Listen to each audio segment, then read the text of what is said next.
Conservation Blueprint is coming to you today from the field to tell you about how and why we harvest a really special native cool season bunch grass called porcupine grass.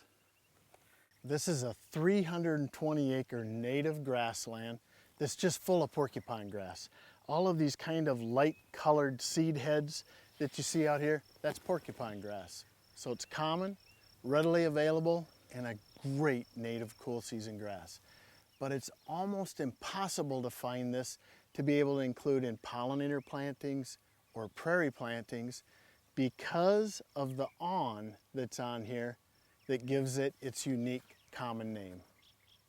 So porcupine grass has a really long awn, 5 to 6 inches long. The seed is on the end of it in the head here, and it has this incredibly long awn on it. Let's look at how we harvest this seed by hand. First thing is, take a big swoop of a handful of stems. There's probably, I don't know, 10 to 15 in here. Turn the stems at about a 45 to a 90 degree angle, and then pull up. I'm doing this much slower than how we harvest it, just to be able to demonstrate this.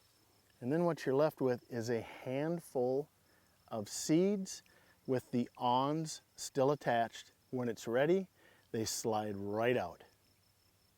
When we've traveled around and we have multiple handfuls of seed that we've harvested, the next step is we need to get all of the seeds parallel.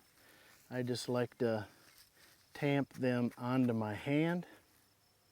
Seed's so sharp that it sticks into these gloves. Anyway, I want to get all of these heads evenly lined up so that we can take it to the next step where we cut the awns off of the seed.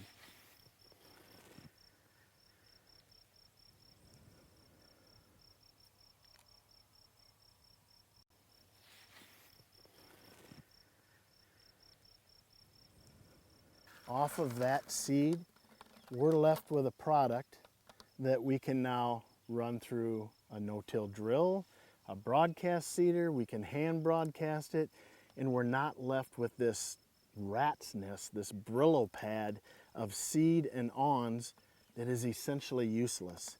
This is how we get to porcupine grass seed that we can use in our pollinator and habitat projects.